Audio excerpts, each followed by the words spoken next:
dar então início a esta sessão com três comunicações, qual delas a mais interessante e desafiante, todas elas assentes em núcleos documentais que parecem ser de relevo e os investigadores que aqui vêm apresentar estas três comunicações têm já uma experiência grande do ponto de vista da pesquisa e do ponto de vista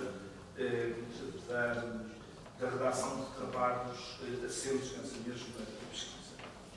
Eu começaria por dar a palavra ao mestre Bruno Abreu Costa, que vai aqui assim falar, que é mestre aqui na Universidade da Madeira, autor de diversos estudos sobre o clero, a Igreja e a religiosidade no arquipélago madeirense, porque sabe da história e da espiritualidade, pessoalmente é particularmente caro, sobretudo para a compreensão de sociedades de regime, onde de facto a questão da espiritualidade e da religiosidade tem de ser encarada como uma questão central.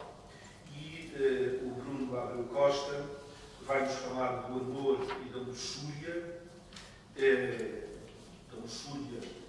também no sentido eclesiástico do termo, não é? Uma denúncia da luxúria, penso eu, subsídios para o cotidiano no arquipélago da Madeira. Eventualmente, aqueles que eram alvo desta mesma denúncia de luxúria não se identificavam com essa mesma conotação. Muito ao contrário, achavam que essas demonstrações eram demonstrações de afetos, eram demonstrações de pulsões que não tinham de ser quartadas e que não tinham de ser valorizadas por uma instituição sobre essas mesmas pessoas ser aqui. Penso que tanto homens como mulheres, mas não sei se na sua aplicação a mulher aqui não é mais o foco desta mesma comunicação do ponto de vista das práticas de luxúria. Peço desculpa por estar aqui sem ter conceito, mas tenho muita curiosidade e tenho a palavra durante 20 minutos.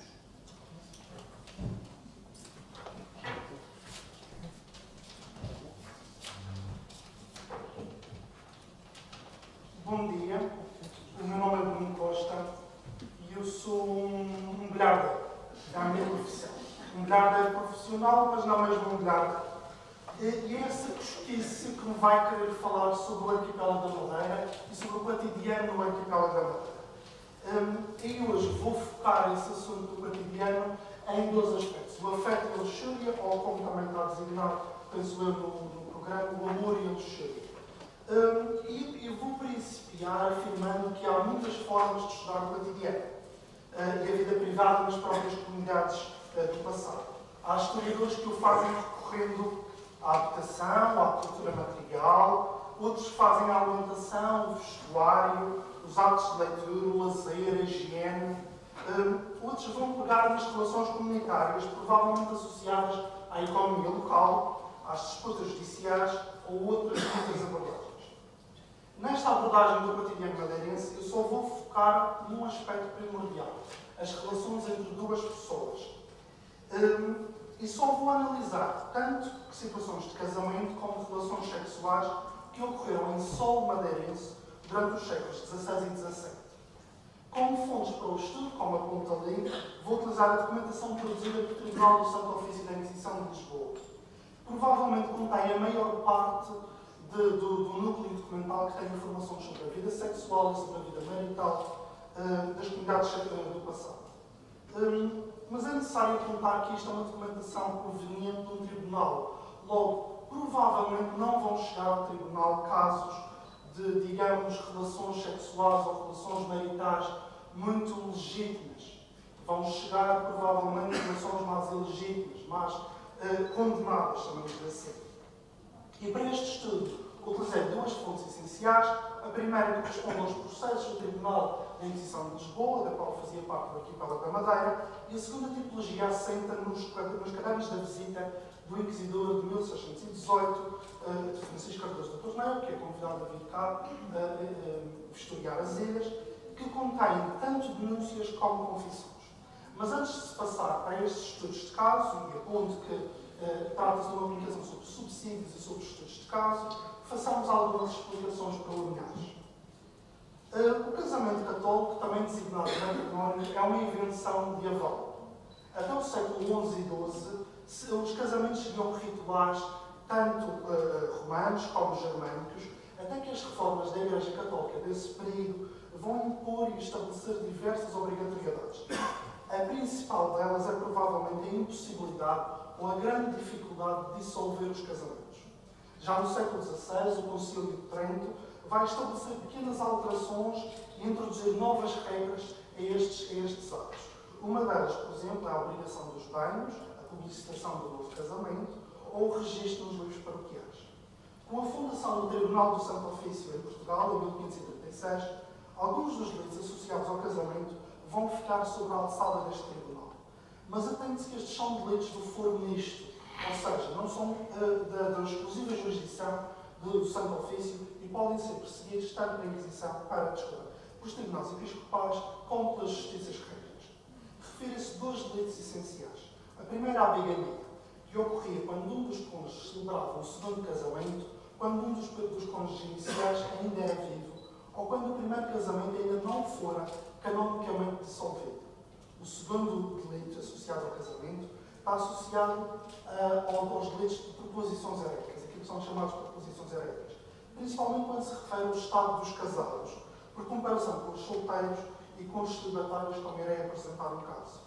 No que diz respeito aos comportamentos sexuais, a Igreja desde sempre procurou regulamentá-los de modo a que os casais seguissem a máxima do Gênesis, crescei e multiplicai-vos. Isto implicava que todos os atos sexuais que não visassem a reprodução eram considerados luxuriosos e, por ir em contra às ordens de Deus, eram pecaminosos. Deixando de fora tantas relações extraconjugais, o sexo entre indivíduos solteiros ou com prostitutas, a Inquisição preocupou-se exclusivamente com dois comportamentos lascivos: a solicitatio ad turpia e a sodomia e bestialidade. A solicitação para fins torpes consistia no aliciamento das penitentes por um clérigo no ato da confissão, enquanto o delito de sodomia e bestialidade designava uma variedade de comportamentos que podiam ir desde a masturbação às relações sexuais pelo vaso traseiro, como era referido, e à violação de animais. Eu dividi a minha apresentação em três partes essenciais. A primeira aborda a procura do amor, através da procura de um cônjuge, e depois falaremos de casamentos e de segundos casamentos, e só depois de luxúria. Os casos que encontramos nesta primeira parte são exclusivamente relatos de feitiçaria ou superstição envolvendo mulheres na visitação inquisitorial de 1618. Nestes casos, diversas mulheres procuraram ou promoveram soluções sobrenaturais para encontrar o marido, principalmente recorrendo a duas técnicas de feitiçaria: as devoções ou rezas e a elaboração de fervedores. Por exemplo, Bárbara Dias publicitava a várias mulheres que sabia fazer umas rezas, uma oração, por exemplo, ao tal cavaleiro Anás, que era designado como um dos maiorais do inferno, que fazia vir um homem de onde quer que ele estivesse. Era o objetivo da feiticeira que o demónio invocado trouxesse o homem para o pé do cliente desta. E para isso ela dizia: ó Anás, contigo me venha soldadar, para 9 dias de rezar e 9 Pai Nossos, e 9 Ave Marias. Com um punhal irás, e pelo coração de fulano me traz, e que não coma, nem beba, nem durma, até me vir buscar. A mesma Bárbara Dias fazia também uma reza às estrelas, com o mesmo objetivo, dizendo: assim como é verdade que Nosso Senhor encarnou no ventre virginal da Virgem Santíssima, assim vos peço que vós encarnais no coração de fulano para casar comigo. Para o caso dos fervedores, uma espécie de poção mágica amorosa que acontecia, atende-se nos relatos com Mícia Gonçalves e na situação de Isabel da Rocha. A vizinha de Mícia Gonçalves queixou-se ao inquisidor visitador que vira na casa de Mícia uma panela sobre um fogareiro com grande labareda de lume, e que a dita Mícia Gonçalves tinha uma vassoura na mão e com ela batia sobre a boca da panela. E chamava pelos demónios, dizendo: Satanás, Barrabás, Lúcifer, vinde cá, e da casa de fulano, nomeando certo homem, e o seu coração tirareis, e o seu corpo martirizareis, e fareis com que ele me venha receber por marido. Ao que parece, o fervedor terá dado resultado, dado que, entretanto, Lícia casou com Manuel Rodrigues, um pescador. O caso de Isabel da Rocha é igualmente interessante. Aos 16 anos, Isabel começou a frequentar diversas feiticeiras que pediam que fizessem com que certo homem que devia sua honra, que casasse com ela e a recebesse, pois ela tinha jurado. A primeira destas feiticeiras foi Maria Pereira, que fez um fervedor com um frango vivo, ao qual tirou o coração e atravessou com agulhas e alfinetes, dizendo aos demónios que fossem buscar a fulano e o inquietassem e que fizessem vir ali e dissessem se havia de casar com ela. Maria Pereira fez o fervedor por 2 vezes, mas este parece não ter dado resultado, dado que em 1618 Isabel denuncia as diversas feiticeiras que consultou e apresenta-se como solteira. Não é fácil de ser comentários conclusivos sobre estes casos, dado a exiguidade destas informações, mas pode-se dizer que estas são mulheres que procuram constituir ou reconstituir agregados familiares. Isabel da Rocha era solteira quando pratica ou quando tenta encontrar um esposo. Mícia Gonçalves era viúva, sem que se refira a qualquer que seja a sua idade, e procuraria certamente um novo marido para que ele lhe desse estabilidade financeira e uma vida marital confortável. Já sobre Bárbara Dias, a primeira que fazia devoções, sabe-se que em 1618 ela era solteira, mas não há referências que ela procurasse um marido, mas simplesmente promovia e oferecia estes serviços a uma variedade de mulheres, tanto elas solteiras como viúvas. Atende-se agora nos casos exclusivos de bigamia e não de proposições heréticas para falar sobre casamentos e vida marital. O primeiro dos casos de bigamia data de 1562 e trata-se do processo contra Francisco Dias, natural de Mosteiro de Requião, termo de Barcelos e residente em Câmara de Luz. Aos 14, 15 anos, Francisco casou na freguesia, onde era natural, com Branca Gonçalves através de palavras de presente. E eu, Francisco Dias, recebo a vós, Branca Gonçalves, por minha legítima esposa e vice-versa. Com ela fez vida marital somente por 2 meses, até embarcar para a Madeira e exercer o seu ofício de moleiro. 2 anos de recorridos, ficou a saber que Branca fizera um mau recado sobre este. E nessa mesma altura começou a ter uma amizade com Leonor Gil, que na altura já era viúva. Com Leonor ele vai celebrar 2 cerimónias. Uma primeira na casa da mãe desta, e depois o casamento vai ser oficializado pelo parque local na igreja do Estreito de Câmara de Luz. Antes de casarem, Leonor recebeu a informação dizendo que Francisco era já casado no continente, mas isto não impedia o casamento. Não se sabe se por Leonor desvalorizar essa informação como rumores ou pela necessidade de refazer a sua vida e ter algum apoio masculino, dado que já era viúva. Até ao processo, Leonor e Francisco viveram portas adentro, fazendo vida marital por 9 anos, e tinham 2 filhos e Leonor estava grávida do terceiro. O segundo caso é o de Jorge Afonso, natural de Penafiel e morador no Funchal. Ele confessou que aos 18 anos, por volta de 1540, casou com uma Filipa de Inês na cidade de Braga. O casal foi morar para a casa da mãe de Filipa, mas após 2 meses sem consumação, Jorge decidiu ir para Lisboa. Após um ano na capital, regressou a Braga, mas Filipa recusou fazer vida marital com ele. Assim, Jorge vai novamente para Lisboa e desta vez vem para o Funchal e procurou recolher dinheiro para enviar para a legítima esposa, que o recusou, o dinheiro e viver com ele. No Funchal vai-se casar com Catarina Antes, que era solteira, vai casar-se na sede da cidade, fazendo vida marital por 5 anos e tendo 2 filhos, até ser preso pelo bispo do Funchal, que depois vai enviar para o Santo Ofício. O terceiro processo é de Pedro Gonçalves, também ele natural de Barcelos. Em 1583, encontrando-se no Funchal a trabalhar com canavial, diz que teve um encontro com uma Filipa Rodrigues, na casa onde esta vivia. Não se compreende bem o motivo concreto, mas os colegas de trabalho de Pedro vão prendê-lo e vão levá-lo para a cadeia da cidade pela desonra que este impusera à Filipa. O seu empregador, que aparentemente não tem relação nenhuma com Filipa, ordena que se não casasse com Filipa, este não seria solto.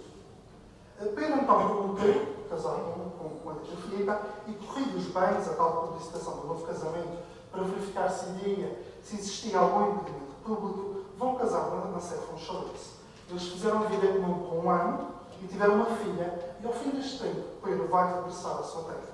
6 meses depois, casa com Ângela Gonçalves, com quem prometera casar ainda antes de vir para a Madeira, e fez vida marital com ela por 1 ano. Entretanto, regressa à Madeira e, depois de estar-se 8 a 10 dias aqui no arquipélago, vai para a ilha de Tenerife, onde viveu durante 3 anos. Filipe procurou seguir o marido e vai para Gran Canária, mas falece quando lá chega de uma febre.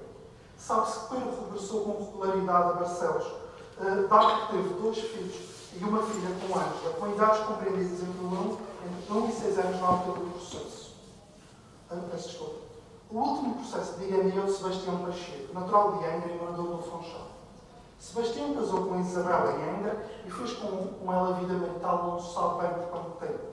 Porém, no seguimento do adultério da mulher, decide vir para a Madeira para montar a sua tenda de serralheira.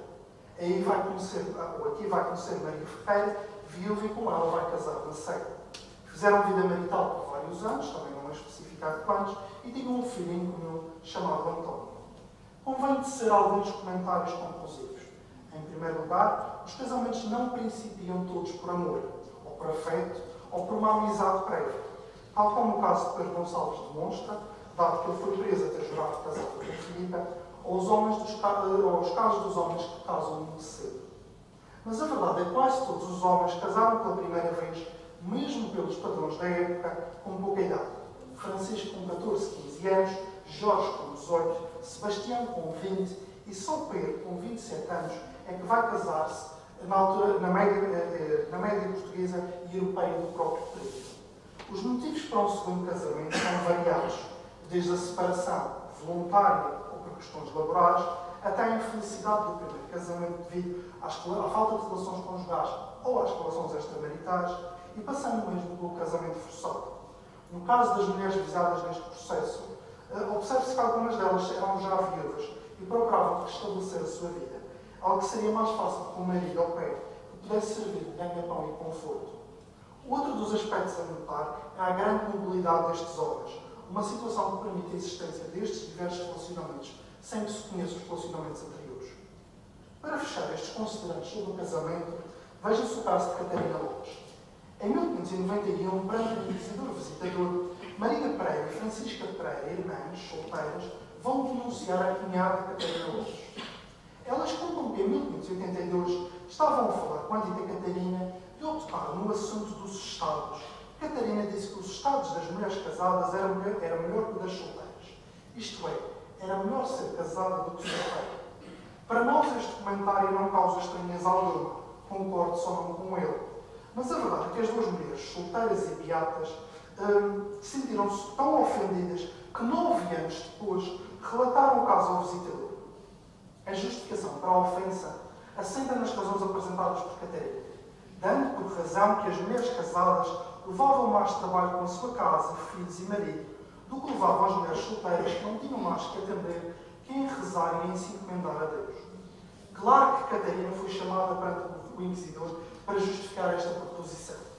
Esta refere ao dito porque as mulheres casadas tinham mais trabalhos das suas casas e famílias e assim tinham mais merecimento no outro mundo que as beatas que não se ocupavam em mais que em rezar, em se encomendar a Deus e que não tinham aqueles trabalhos. E até agora teve para si que quem tinha mais trabalhos neste mundo teria mais glória no outro. O caso demonstra uma clara distinção entre 2 crenças que vigoravam ao período: a proximidade da virgindade, pureza, resignação para com Deus e a ideia da recompensa futura pelas atribulações passadas na Terra. Catarina defende claramente esta última perspectiva, de que alguém que pelas obras, pelo trabalho, pelos encargos tidos, chegará mais rapidamente à Jerusalém Celeste.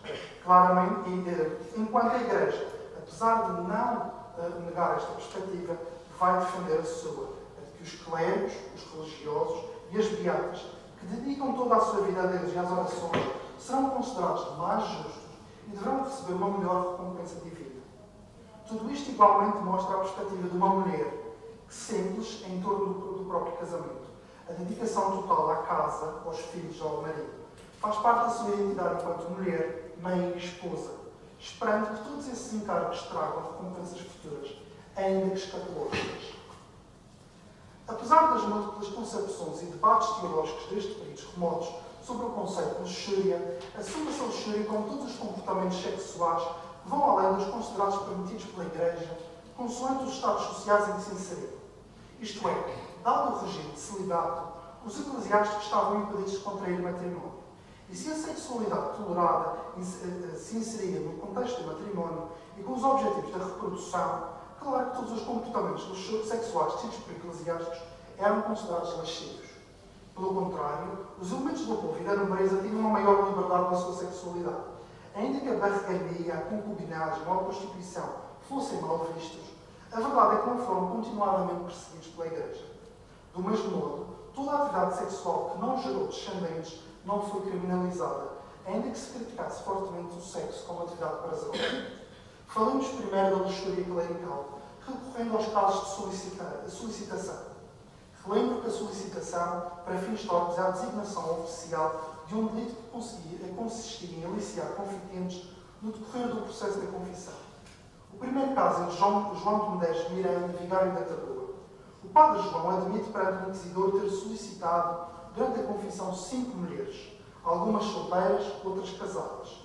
A maior parte dos delitos foi cometido por palavras lascivas, tentando aliciá-las de modo a terem relações sexuais com ele. E somente num destes casos ele refere que tivera tocamentos desonestos, pondo as mãos no peito. O segundo processo é do padre Bento de Lira, vigário em São Vicente. O processo é mais complexo, nem que seja pela quantidade de penitentes solicitadas, que aumenta para 12 mulheres. Às palavras lascivas, tal como se queria ter amizade, dando a entender que era para atos torpes ou desonestos de fornicação, ou para pecassem ambos, conhecendo-se carnalmente, como dizia as mulheres, trata-se de juntar as promessas de ofertas, desde vestidos a inteiras moradias, e aos tocamentos desonestos, chegando a pedir a Leonor, uma das suas penitentes, que lhe desse a mão para embrulhar nos seus calções. Bento de Lira defende-se, em alguns casos, com a justificação de que a relação era mútua. Por exemplo, com Isabel, o padre refere que se tratavam de amores, mandando-se recados lascivos de parte a parte. A maioria das mulheres solicitadas era casada, e algumas delas foram aliciadas repetidamente. Estes casos são muito claros, permitindo reconhecer a lascívia dos homens que, por obrigações espirituais, estão impedidos de contactos sexuais. Há tentativas de diversas fora e dentro do contexto confessional que procuravam aliciar os penitentes, tentando com elas ter o tal conhecimento carnal. Mas, em uma maior parte das vezes, esta tentativa foi fracassada. No caso da sodomia, e vou tentar cumprir os 2 minutos, no caso da sodomia, preferi somente apresentar um caso ou outro.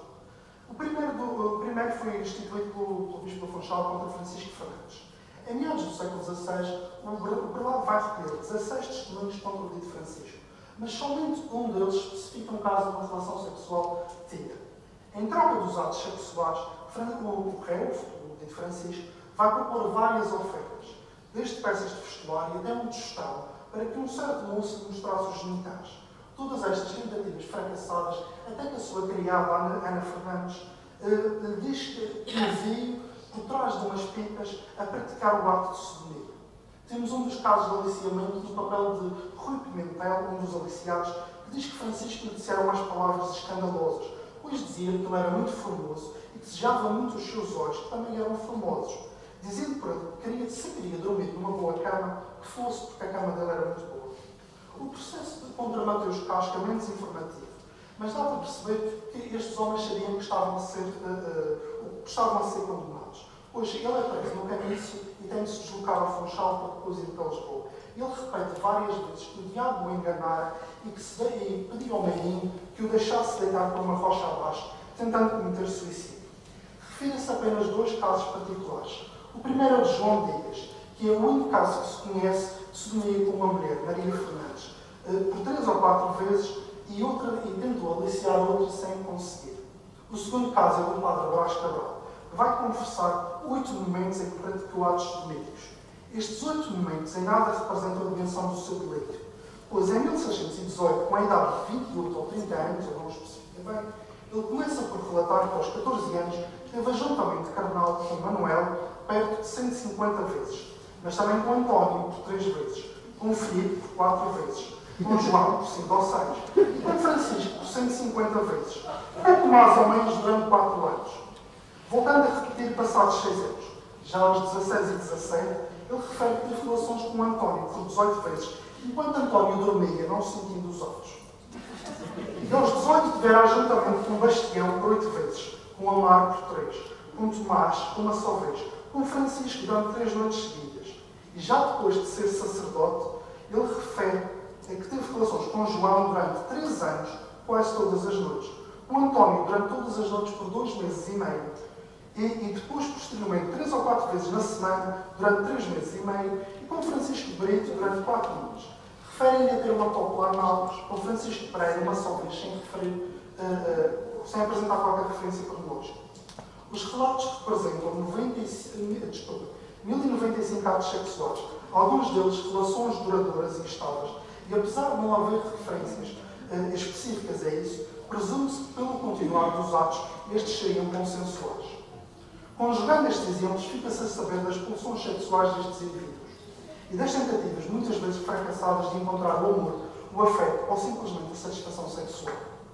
Conclua-se dizendo que o foco deste estudo foram as relações humanas. Será que é possível retirar algumas conclusões genéticas destes exemplos? Algumas poderão aplicar-se às relações gerais mantidas na comunidade, como, por exemplo, a busca ativa de um casamento ou a tentativa de afagar as pulsões sexuais. Mas, por outro lado, é importante reconhecer a individualidade destes exemplos e tratá-los como exercícios de micro-história. O objetivo aqui foi igualmente praticar uma história, por vezes designada de contramão, na medida em que o foco do investigador reside não nos oficiais, não na atividade inquisitorial e não como em mais um caso em centenas ou milhares de outros casos. Residir sim em observar os atos praticados nos seus contextos, com base numa ótica do cotidiano, das vivências corriqueiras, regulares, comuns, respeitando individualidades e conjugando características.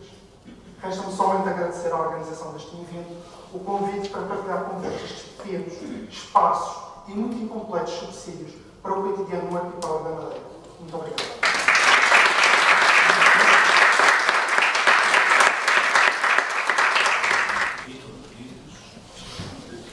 É doutorado em Estudos Culturais e mestre em História, variante de História da Arte, pela Universidade de Madeira, e que, ao longo da sua vida, pelo seu currículo, verifica-se que conseguiu conciliar esta prática das artes plásticas com esta formação mais académica do domínio da história, uma vez que a sua primeira exposição decorreu já em 1982 e, portanto, tem uma larga experiência, tanto como artista, como também como docente do ensino secundário e agora como ocupando um cargo importante na Direção Regional da Cultura, assim foi desde 2015, e iremos a falar nesta sua publicação dos luxos na mesa e na cama dos madeirenses.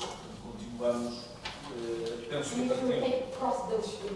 a partir de outras fontes, a partir de outros registros, continuamos também neste domínio mais difícil normalmente de aceder, desde que se prende por um lado com a vida privada, por um lado com produções, conforme acabámos de ouvir na anterior comunicação, e muitas vezes a maneira de abordar estes mesmos assuntos leva-nos a esta espécie de micro-história, como nós verificamos na publicação do livro. Tenho a palavra, Sr. Muito obrigada. Bom dia e obrigada pela vossa presença e particularmente pela iniciativa e pelo convite aqui do SAIA à minha pessoa. Eu fujo nesta comunicação um pouco ao meu território de conforto, mas também são desafios e quem me conhece sabe que eu gosto destas coisas. Portanto, vou abordar algumas problemáticas referentes a luxos da Caminhense dos Madeirenses, centrada essencialmente em documentação que está em depósito. Documentação referente à Madeira, que está em depósito no arquivo do Tombo, no arquivo do nosso arquivo jornal, no arquivo da Diocese, também alguns no arquivo do Histórico do Canarino, e centrar essencialmente em testamentos, em divisão e partilhas de bens, que interessam algumas guerras familiares, mas que é possível, através dessa comunicação, compreendermos o poder dos proprietários, dos utilizadores, dos consumidores de determinado tipo de objetos que são aqui catalogados e identificados como objetos de luxo. Também é verdade que nesses objetos é importante referir o material de que é feito, o objeto em si e a sua função, portanto, para que existir, a função desse mesmo objeto e a proveniência desses objetos. Por outro lado, também como é que entraram no cotidiano dos madeirenses. Dentro desses materiais, vou destacar para esta publicação de hoje o marfim, a tartaruga, por exemplo, algumas porcelanas e algumas joias. Nós encontramos estes documentos em fundos, como referi, em testamentos, partilhas, nos juízos de órfãos, mas também encontramos depois a cultura material em algumas coleções privadas de madeirenses ou incorporadas em museus. Algumas das imagens dos objetos que eu vou mostrar não quer dizer que correspondem rigorosamente ao documento escrito, não corresponde rigorosamente ao objeto físico e material que existe. Eu vou usá-los apenas por comparação, portanto, para, no tempo histórico do século XV, ou do século XVI, ou do século XVIII, mais ou menos a identificação desses mesmos objetos. Portanto, temos aqui alguns pratos, por exemplo, estes são do Museu Quinta das Cruzes e também da Torre do Capitão, pratos cuja proveniência é, por exemplo, da China. Mostra, portanto, isso mesmo poder. Por outro lado, quando nós falamos em luxo, recorrendo aqui à definição de Rafael Gluck, ele diz que o luxo é uma ostentação de vestidos, de móveis, de banquetes, festas, e, portanto, aquilo tudo, aquilo que ele refere e acaba por esclarecer, todos querem mais do que podem, nenhum se contenta com o necessário, todos aspiram ao supérfluo, e isto é o terceiro luxo. Luxo na pessoa, luxo no vestido, luxo na mesa, luxo na casa, luxo no estrado, luxo nos filhos, luxo nos criados. Portanto, é esse luxo que devemos falar. Temos, em termos de documentação das crónicas, bastantes referências a casas ricas que existiam no século XV e XVI no centro da cidade, casas de sobrado, e ontem o Diniz falou da importância das casas feitas de pedra de cal e ponteira, portanto, é realmente uma identificação de alguns para alguns que podiam construir, fugindo às chamadas casas bagaças, e, portanto, nestas casas temos ricas casas, excelentes aposentos, onde moram, portanto, os grandes mercadores e os grandes nobres aqui da cidade. Eles também jogam à pele, portanto, faziam jogos, tinham, inclusive, portanto, algumas casas com bons jardins, e, por exemplo, até aqui o nosso bispo Dom Jerónimo, que vivia nos seus ricos aposentos, e também outros que viviam em boas casas sobradas e dos sobrados. Portanto, é dentro destas casas que vamos encontrar algum luxo. Por exemplo, trago aqui João Geral, que todos nós conhecemos, da história da Madeira, portanto, o rico mercador, produtor de açúcar, mercador de açúcar, e que talvez exageradamente se diga que teve 80 escravos, quando a média era cerca de 12 escravos, e que só numa propriedade produzia mais do que 20.000 arrobas de açúcar. Bom, mas o que nos interessa aqui? O que interessa aqui saber é que num casamento da sua cunhada se diz, está escrito, que assistiram a um notável banquete passante de 400 pessoas, servidos todos com prato. Portanto, isto é uma coisa realmente extraordinária. Pensamos num festim do casamento, ainda no início do século XV, e que tinha 400 pessoas e que isso foi servido com instrumentos de prata, portanto, ou seja, serviços de prata. E não sabemos se este casamento decorreu na Ponta Sol, no Solar, ou se nas suas casas ricas no Funchal, mas os instrumentos que se falam ao serviço seriam mais ou menos parecidos com estes, não são nossos, são de outros museus, não aqui da região, mas esse banquete seria servido com objetos mais ou menos idênticos a estes. Mas a verdade é que esta Isabel tinha casado com Deus ao contrário, porque tinha sido raptada, foi raptada 3 vezes, o seu rapto foi condenado, foi para Lisboa, depois foi perdoado, e portanto foi depois desta festa, muito grande, uma mulher que não quis casar, foi raptada, mas depois teve esta festa muito grandiosa e, inclusive viveu com o seu marido cerca de 15 anos. Não sei se foram felizes para sempre. A verdade é que houve este grande banquete.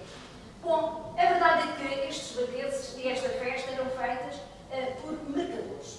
E os mercadores, no seu próprio contexto local, não eram bem vistos. Eram indivíduos que eram desonestos, mentiam, perjuravam, defraudavam, enganavam, roubavam, e porque tinham grandes anéis grossos, anéis de ouro, julgavam-se superiores aos outros. Portanto, mas são estes homens que vão deixar também uma grande riqueza material, uma grande cultura material de luxo aqui na Madeira. A verdade é que a morte bate à porta de todos.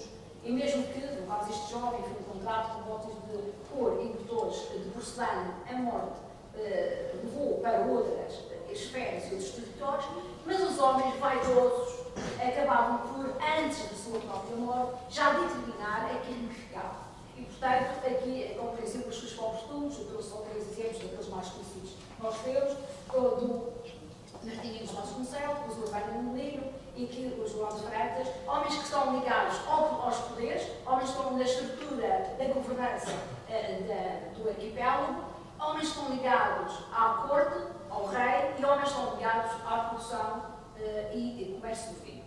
A verdade é que ele determinava a pedra, a qualidade, o pedreiro, tudo era muito elaborado para que o seu túmulo fosse o mais rico do que os outros. Mas do seu manancial de riqueza havia também outros restos, outros fragmentos que chegavam até nós, como por exemplo este núcleo de azulejos que são provenientes do convento do Nossa Senhora da Piedade, do Vieira do Barbolino, e que mostra tanto a riqueza e o poder deste homem para essas compras, e também, mesmo à hora da morte, uma certa inveja. Urbano Molino, quando faz o seu testamento em 1518, diz mesmo que a sua capela, quer fazer a capela do convento, ela tem que ser maior que a igreja de São João Laterano de Nuno Fernandes, que é outro grande mercador, outro grande comerciante, etc. Portanto, nem na hora da morte, aquele pedacinho de querer ser maior e melhor do que o outro. Onde vamos encontrar estes materiais? Vamos encontrar ricos materiais em móveis, como madeiras, madeira de tilo, vinagre, tubarão, pau de Brasil, etc. Vamos encontrar couro, marfim, tartaruga, nos serviços, a prata, o marfim, as louças brancas, a louça de porcelana, nas joias, nos diamantes, as pérolas, etc.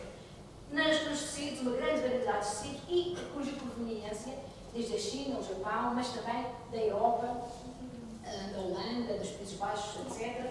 E que são extremamente ricos e que nos testamentos, consultei mais de 300 testamentos para além de divisões de partilhas e bens, vamos encontrar um manancial de objetos que identificam esta riqueza. As taças, as cafeteiras, as carteiras, os albiligares, depois nas roupas de vestir, muita riqueza em materiais. E é a partir daqui que nós vamos encontrar, ou através de testamentos, como por exemplo o testamento desta mulher em 1620, em que tem botões de ouro, tem pérolas, tem esmeraldas, tem pratos de louça que vieram de Lisboa, mas vamos encontrar que também vem da Flandres, vem da Holanda, ou vem mesmo diretamente da China, ou simplesmente indicado que vem do Oriente.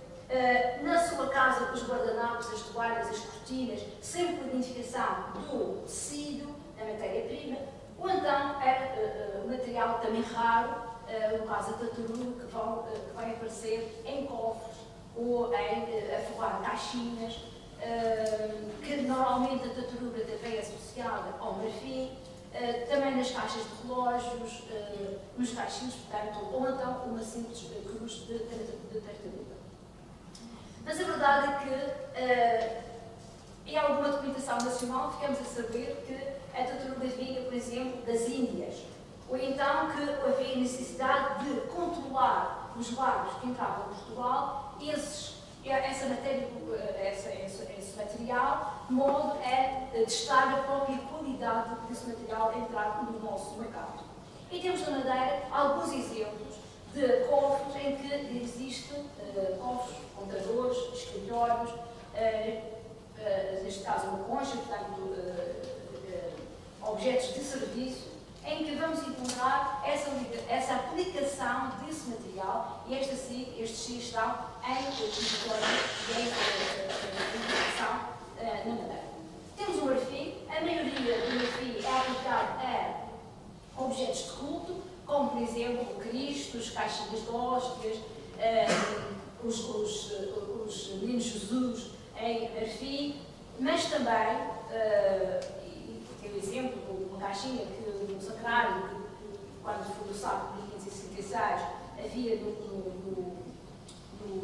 na Sé, que tinha sido trazido da Índia, havia um missal embutido em marfim de 1691, ou aqui, já no século XVIII, uma lista de imagens devocionais, todas feitas de marfim.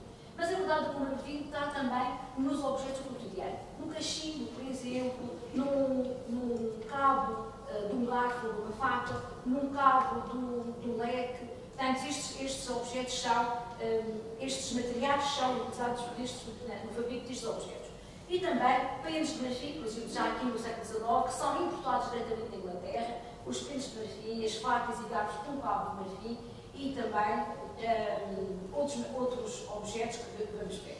Tenho aqui 2 exemplos raros de 2 catálogas privadas, de 2 excelentes cristos dados em marfim, mas também objetos do cotidiano, como este cachimbo, ou este cabo do leque, que representa a utilização desse material raro, de importação, para objetos de luxo em casas dos madeirenses. Até aqui este objeto particular, o jarro, que é um jarro de prata, mas tem 2 pormenores de incrustação de 2 anéis muito subtis de marfim. Ou neste açucareiro, em que a colher tem o cabo em marfim. São estes objetos de luxo que todos nós sabemos, feitos com algum vandalismo, hoje com outra perspectiva, da extração diretamente de um determinado animal, e que houve a preocupação de até controlar. Temos aqui alguns documentos, por exemplo, da Torre do Tombo, em que se acusa que algum marfim proveniente de Dio não era de boa qualidade e tinha que ser verificado. Ou, por outro lado, ficamos a saber por outros documentos que o marfim viria da costa da Guiné. Ou do documento aqui da Madeira, ainda do século XV, que o marfim viria de África. Ora bem, da Índia, por exemplo, nós vamos ter muitos objetos também de luxo. A maioria serão de tecidos, mas também as porcelanas, especialmente as porcelanas, a porcelana branca e a porcelana com penidazinhas. Mas também na Madeira temos a circulação da Índia de gente muito pobre. E encontramos isto na Misericórdia. Estes índios que pertenciam a alguém estavam a circular juntamente com outros objetos também importados da Índia e que não havia diferença entre um ser humano e um produto. Mas a verdade é que não são estes homens pobres que entram na Misericórdia doentes e cujo registro diz sai morto para assentar, portanto ele entra doente e quando não sai o registro fica saiu morto. Agora, da Índia temos realmente as porcelanas que eram, portanto, importadas e que são, muitas vezes, não sabemos exatamente como é que elas entram na Madeira, mas muitas vezes temos que pensar que muitos madeirenses iam servir para a Índia e, inclusive, pediam carta de atestado que tinham servido na Índia para receberem mercês. E estes homens trazem realmente escravos e criados índios. E, conjuntamente, irão trazer também outros bens, como as tais taças, os tais pires, as almofadas, os panos de linho. Portanto, tudo isto, esta documentação que nós encontramos ou nos testamentos, ou na partilha de bem, ou nas instituições de bens, vamos encontrar esta informação. Cera da Índia, doce da Índia, porcelana da Índia. Lá também encontramos porcelana de Lisboa, também encontramos da Holanda, encontramos de outros países. Mas elas estão aqui sempre muito marcadas nestes testamentos, com grandes preocupações que marcam também o valor dessa peça. Portanto, num testamento, quando ele a deixa, não há preocupação do valor, mas quando é na partilha de bens, e particularmente nos órfãos, o valor das peças é fundamental. Portanto, estas louças, estes tecidos, estes mobiliários estavam nas casas dos madeirenses, na maioria da nobreza e dos mercadores, mas também encontramos um ou outro objeto, até de cristal, de vidro, colorido, etc., que estão que são doados à criada ou ao escravo, ou mesmo que estão listados em testamentos de pedreiros, carpinteiros, de percebeiros, portanto, gente mais humilde que, por alguma razão, foi herdando, não comprando, mas foi herdando esses mesmos objetos. Ora bem, temos aqui outros exemplos, em Holanda, Lisboa, etc.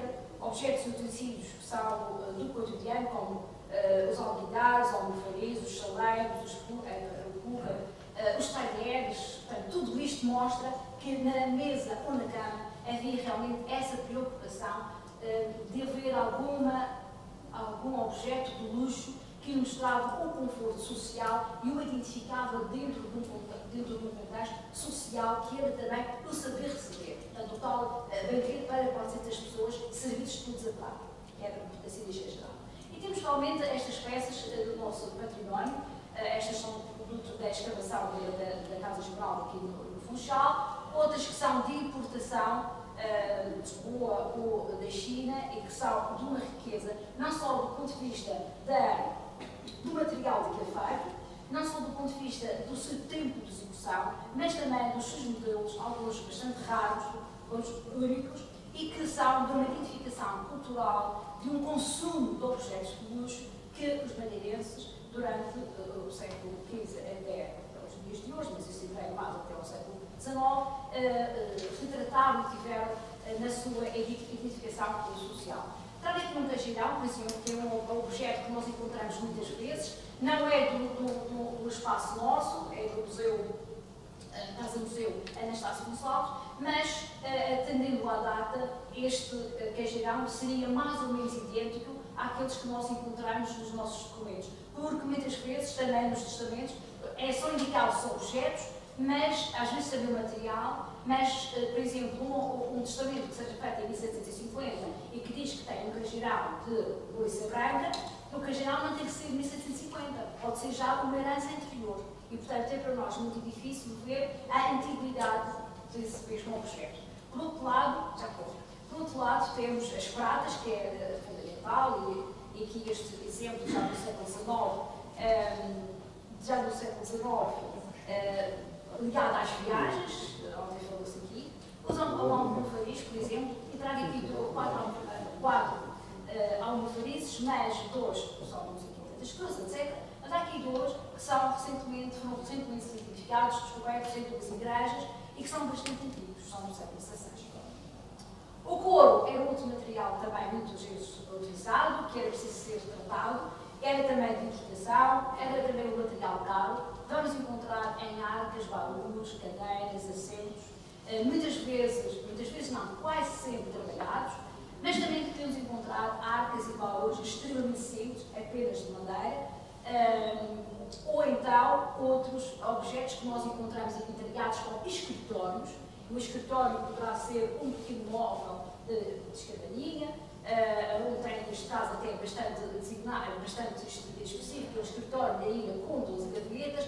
Normalmente diz as gavetas, diz também o material, normalmente a madeira, e aí também conseguimos compreender se é de madeira importada, se é para o Brasil, ou se é desenhado ou tiro. Portanto, isto dá-nos estas possibilidades. Uma cadeira de couro, cadeiras de espaldar, cadeiras de palha. Encontramos realmente no mobiliário um leque muito grande de objetos funcionais, portanto, de utilidade cotidiana. Também tapetes. Este, por exemplo, é um que está no Museu da Arte Sacra, mas há aqui um documento de uma transação da venda de uma alcativa, portanto, que é o tapete grande, por 100 mil reais.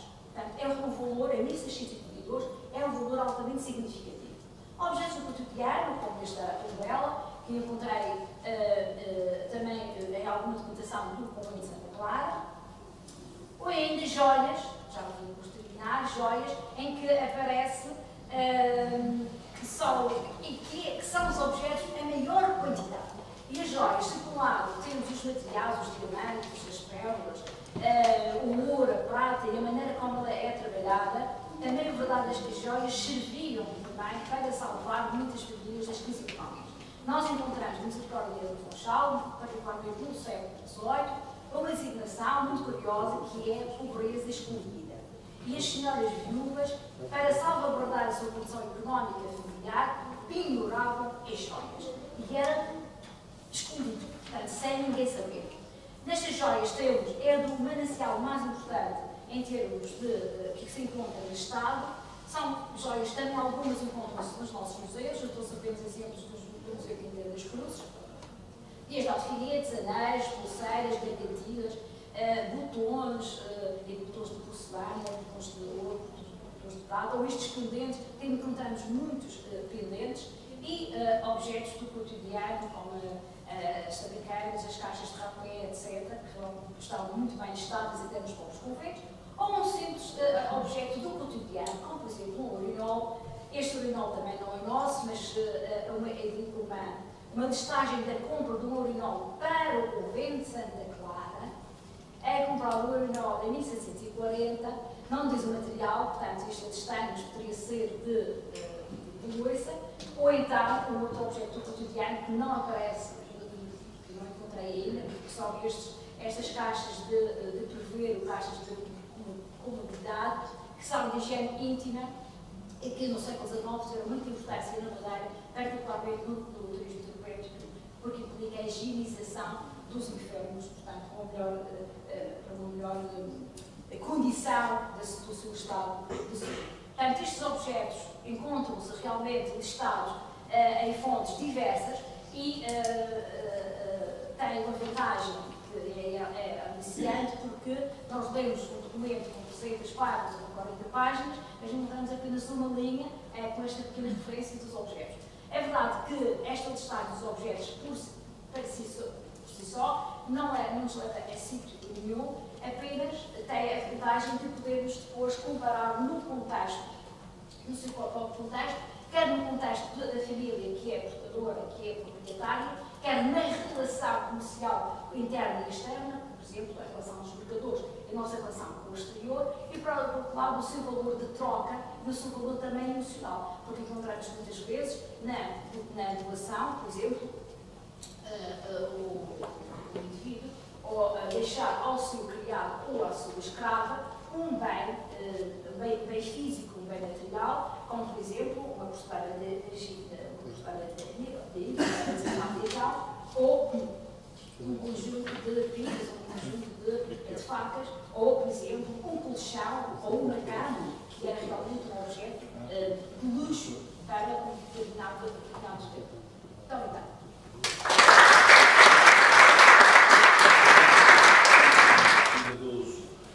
Sobre fontes arquivísticas e a segunda é que todas elas procuram, cada uma à sua maneira, estabelecer esta relação entre o significado do escravo e estruturas, tanto que podem ser estruturas relacionadas com práticas de consumo, com práticas comportamentais, como também com práticas políticas.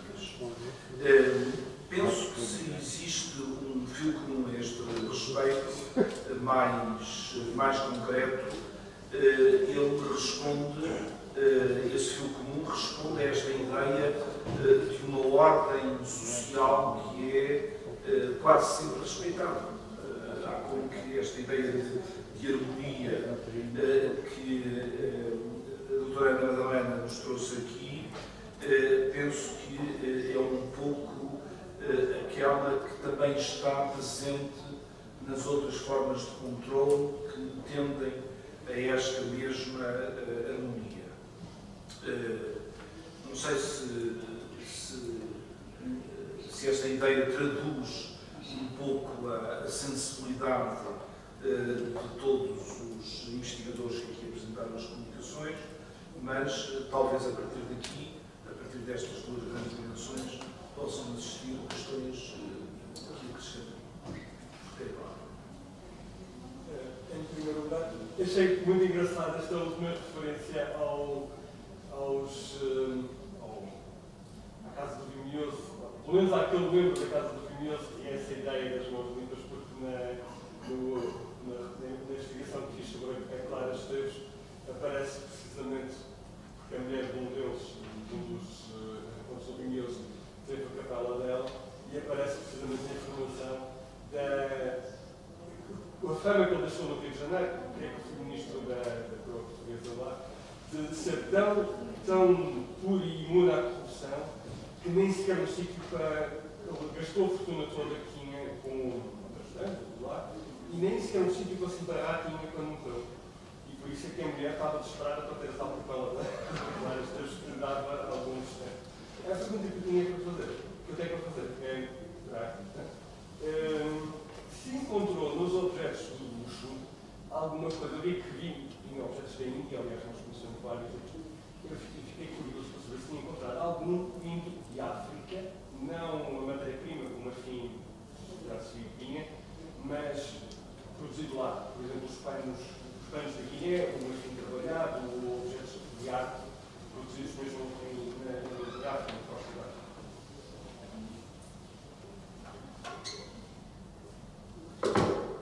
Consegue ouvir?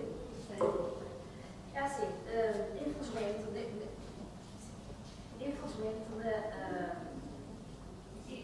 nestas fontes, eles são um pouco mudos, não é? A interpretação é mais da nossa interpretação, ou seja, o que lá está, o Estado está o Estado e nós acreditamos.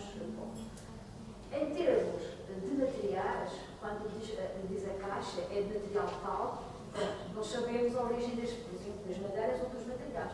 Mas foi o caso que mostrei em relação, por exemplo, ao marfim. Da Índia, pode ser da costa da Guiné, podia ter, porque no testamento ou na partilha de bens diz o material, mas não diz a sua proveniência. Por isso, aqui este trabalho, disse há pouco, que sozinho poderá não ter grande interesse, digamos assim, porque há apenas uma listagem. É preciso saber, naquela família, onde é que andaram as pessoas. E, portanto, o que nós encontramos às vezes e isso encontrei já algumas relações, é que naquela família que listou com um determinado objeto que é da Índia, nós vamos verificar que um dos homens andou da Índia. Portanto, e é poder dizer, será que foi ele que trouxe esse objeto da Índia? Especificamente de África, e eu já consultei para este trabalho mais de 300 testamentos, e depois dezenas e centenas de outros fontes, como por exemplo a Província da Clara. Mas não há esta especificidade. O vamos realmente pelo material, o vamos pela família verificar se naquela família os espaços de circulação foram, portanto, o Oriente ou o Sul.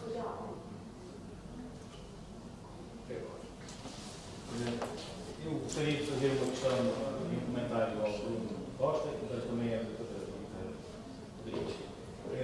Bruno, julgo que mais do que a questão da modéstia, do mero subsídio, que o Bruno está a fazer, o que tu fazes é renovar os objetos da história, não é? E muito em função daquelas coisas que se julgava sem história, como o Michel Foucault relevou a respeito da sexualidade. Eu acho que isso é muito importante. A pergunta é, qual é a dimensão deste material específico dentro de tudo aquilo que está a investigar?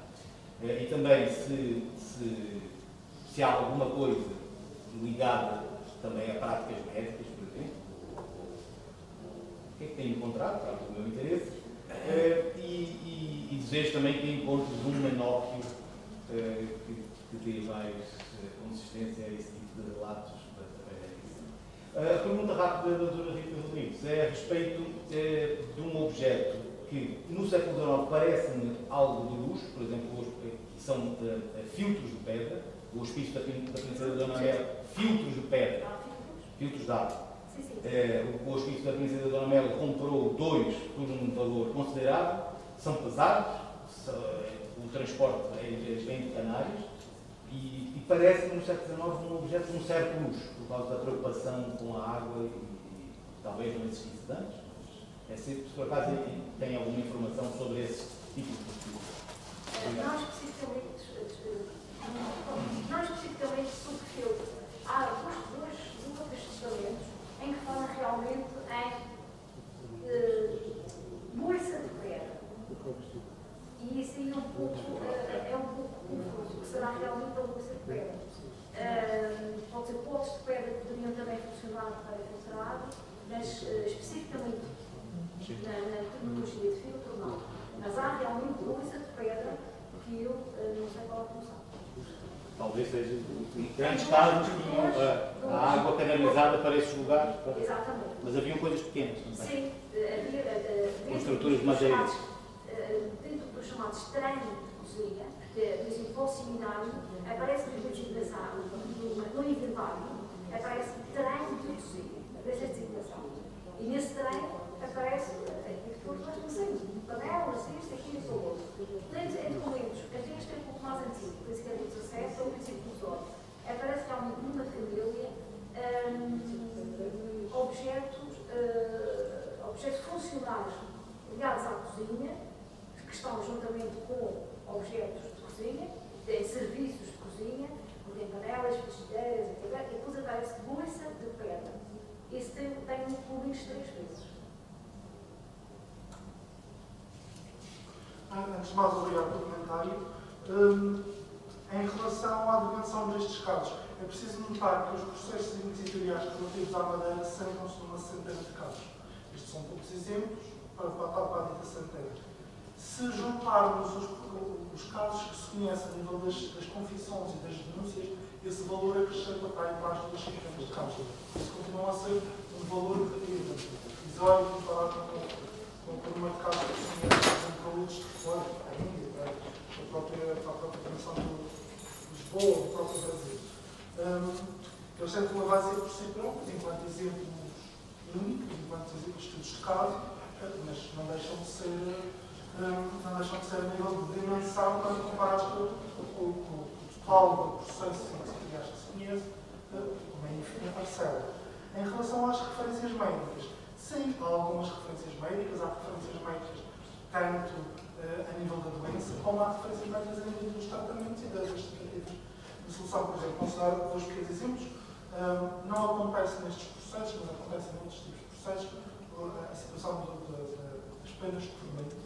As penas de tormento eram sempre acompanhadas de um médico que verificava o estado do doente antes do tormento, depois do tormento, durante o tormento, de vez em quando, e depois há situações a nível dos pedidos de comutação da sentença em que é pedido um aval médico para saber se o estado do doente é suficiente para cumprir o resto da pena ou é necessário comutá-la de modo a não causar a morte. Há também referências a doenças, por exemplo, num dos casos de sodomia na Madeira, há um cavalo na natura que eu cheguei a descobrir que era sífilis, por isso há essas referências, além de umas muito esparsas, não é uma coisa com mas tem essas. Agradeço as 3 comunicações, aprendi muito. A minha questão vai para a doutora Ana Madalena. Eu não sou de História, não sou historiadora, mas como sou de Machico, tenho uma curiosidade se o facto deste ato jurisdicional, desta jurisdição, ter ocorrido em Santa Cruz e não em Machico, como referiste, poderá explicar o facto da comarca hoje ser em Santa Cruz e não em Machico? Essa foi uma questão que eu acho que se calhar se explica por questões mais prosaicas. Se calhar as casas que o sindicante encontrou em Santa Cruz eram melhores. A situação bem modificou. Se calhar era lá que estavam mais pessoas notáveis que interessava que respondessem a este inquérito. Sim, eu não sei. Mas Chico está 3, entre 16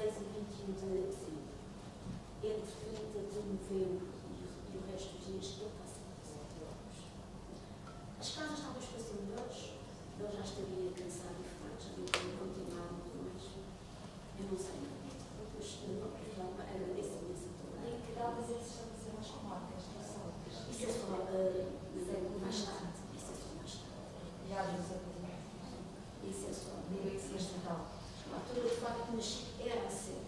A capitania de Mexica, a Mexica era a sede. Era suposto ter sido lá, mas não, acontece quase o tempo todo em São Paulo. Mas realmente as razões poderão ser as mesmas, no facto de ter um edifício. Era um crescer confortável lá, não sei. Se calhar na altura, depois, quando se estabeleceram as comarcas, poderia ter sido as mesmas condições. Não sei se alguém já estudou isso, mas seria interessante. Sabia? Não sei se Pelo menos fica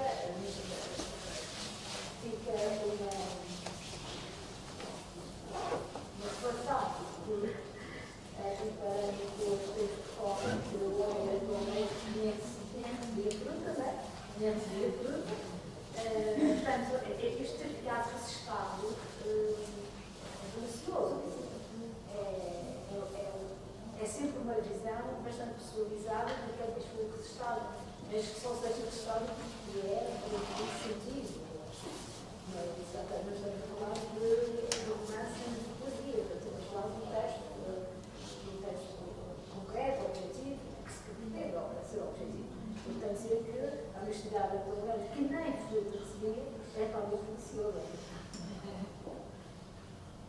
Bom, não sei se haverá mais alguma observação a respeito, ou alguma pergunta a respeito destas três belíssimas comunicações, em que eu penso que a resposta que o Bruno deu a respeito da existência ou não de menópolis na sua investigação é uma resposta bastante interessante, bastante assertiva. Quer dizer, a identificação do caso único vale por si. Isto é, quando o Carlo Ginzburg escreveu o seu livro sobre o Menópolis, o que ele pretendeu foi desafiar uma determinada maneira de ver a cultura no século XVI. E a cultura no século XVI era a cultura que assentava na interpretação do livro do Lucien Febvre sobre os limites da descrença. O Lucien Febvre tinha considerado que o Rabelais não poderia ser ateu porque as estruturas mentais do século XVI impediam sequer de pensar na ideia de ateísmo, e o que o Carlo Ginzburg pretendeu fazer algo com aquele mesmo processo. Poderiam existir alguma crítica ao Carlo Ginzburg, quantos menópolis é que existem nos processos da Inquisição, mas independentemente dessa crítica, o que ele pretendeu fazer foi demonstrar que o Lucien estava errado, porque afinal as estruturas materiais, as estruturas mentais do século XVI permitiam a alguém, no caso do Menópio, de conceber uma sociedade de um ponto de vista totalmente materialista, que prescindia da existência de um Deus transcendental. E, portanto, quando nós abordamos estes mesmos casos únicos, é disso que vamos à procura, e não tanto à procura de um conjunto representativo desses mesmos casos. Dito isto ainda não está muito claro na investigação do Bruno qual é que é a relação entre estrutura e caso. Que estruturas é que ele pretende desafiar a partir da leitura do seu centro de processos, mais de um conjunto de denúncias na visitação. Tal como, se pegarmos aqui na investigação da Rita sobre esta questão do luxo, uma das questões que se coloca é que, afinal, as sociedades do antigo regime, que nós sabemos que num determinado momento, pelo menos do ponto de vista da percepção, deixam de condenar o luxo, não é? Para considerar que luxo, enquanto sinónimo de um vício privado, pode constituir uma fonte para benefícios públicos e, portanto, a conotação de pecado associada à ideia de consumo de luxo deixa de existir. E isso, do ponto de vista do pensamento europeu, ocorre algures na transição do século XVII para o século XVIII. Ocorre alguns na chamada, pelo Boazar, crise da consciência europeia. O que a comunicação, eu há pouco restringi, peço desculpa, as primeiras fontes arquivísticas, mas, no caso da comunicação da Rita, o que existe é uma tentativa de compaginar fontes arquivísticas com objetos materiais e demonstrar que, eventualmente, antes mesmo desta tomada de consciência, as próprias práticas sociais, aqui territorializadas no âmbito da Madeira, apontavam para práticas em que o consumo de objetos de luxo não era necessariamente um consumo problemático. E se formos para a última comunicação, eu receio, devo dizer, gostava de ver este mesmo documento, mas parece-me que o documento é demasiado pacífico enquanto autoresidência. Eu devo dizer que conheço melhor os autos de devassas de tribunais por circunstâncias várias, não é? São documentos raríssimos, não é? Tanto as devassas a tribunais, que envolvem, como foi dito, e muito bem pela Ana Madalena, envolvem esta inquisição de testemunhas enquanto elemento de prova. É qualquer coisa que se aproxima de um ponto de vista jurídico e não só, também de um ponto de vista, digamos, de um inquérito por testemunhas, de um pensamento verdadeiramente moderno, que eu não sei se não será manipulado no caso eu acho que há uma manipulação, porque normalmente o que existe é um apontar dos enormes defeitos, onde as testemunhas se dividem, naquelas que pertencem à clientela do sindicato, não é? E as outras que estão contra esse mesmo sindicato e depois existem algumas personagens, é isso que acontece, por exemplo, no documento que eu tratei há muitos anos, mas que nunca publiquei, sobre o Tribunal da Relação do Porto, em que claramente existem dois grupos, no caso das testemunhas, que são cerca de 500 testemunhas, e elas dividem-se também em função, no caso do Tribunal, dos diferentes bandos existentes no âmbito do Tribunal. Aqui, a uma escala, digamos, tão interessante quanto microscópica, há claramente uma relação com o donatário e há claramente uma harmonia que levanta suspeitas. Quer dizer, agora, como é que nós lemos contra a corrente estes documentos, é que eu não sei, é bastante difícil. Tem a ver com outras fontes, mas não tive essas fontes. Exatamente. De qualquer das formas, eu penso que aí... Ele é tão discreto que não aparece no destino. Claro. Por isso é que teve lá tanto tempo, porque não fazia nada. Há uma particularidade que é em relação, por exemplo, à aquisição de bens, e isto é muito interessante, a aquisição de bens, quer por parte da Igreja Madeirense, quer por parte destes mercadores e destes nobres profundamente católicos, vão buscar objetos de luxo para o seu prazer espiritual, como obras de arte devocionais, mas também para o seu prazer ideal físico, para o seu conforto, os tecidos das camas, as cortinas, etc., vão buscá-los aos países hereges. Ou seja, em relação à relação religiosa, há uma guerra, há uma intolerância, mas aquele veludo que vem da Holanda é melhor que eu vou à Holanda comprar e aí não há problema, que estamos no plano de comércio. E, portanto, isto é uma outra situação. Portanto, os objetos valem o que valem sozinhos, mas realmente no contexto do estudo comparado e interligado com a própria sociedade, e isto está com o próprio comércio, com as mentalidades, com a religião, etc., é que tem muito mais interesse, porque estas casas estão extremamente luxuosas, a maioria desses produtos, evidentemente, vêm também de Itália, de Portugal, etc., mas vêm de muitos países que são rejeitados do ponto de vista da religião. Portanto, aqui há uma aceitação, uma tolerância, porque é um comércio. Embora eu chamaria a sua atenção para um movimento que pode ser ambivalente, não não é? O que está em causa na prática do consumo de luxo, não é? Agora, independentemente desse mesmo luxo poder conduzir a benefícios públicos, no sentido da produção, etc., o que está em causa são sempre formas de distinção social. E essas formas de distinção social em sociedades de antigo regime e noutras sociedades podem-se estabelecer a partir de dois movimentos. Um deles é a partir da ideia de que só transgride quem pode. Não é? Portanto, existindo, digamos, pragmáticas em relação ao consumo de objetos de luxo, essas pragmáticas em relação aos privilegiados, ou a alguns dos privilegiados, não se chegam sequer a colocar porque eles estão acima disso e, portanto, quem é distinto pode transgredir isso.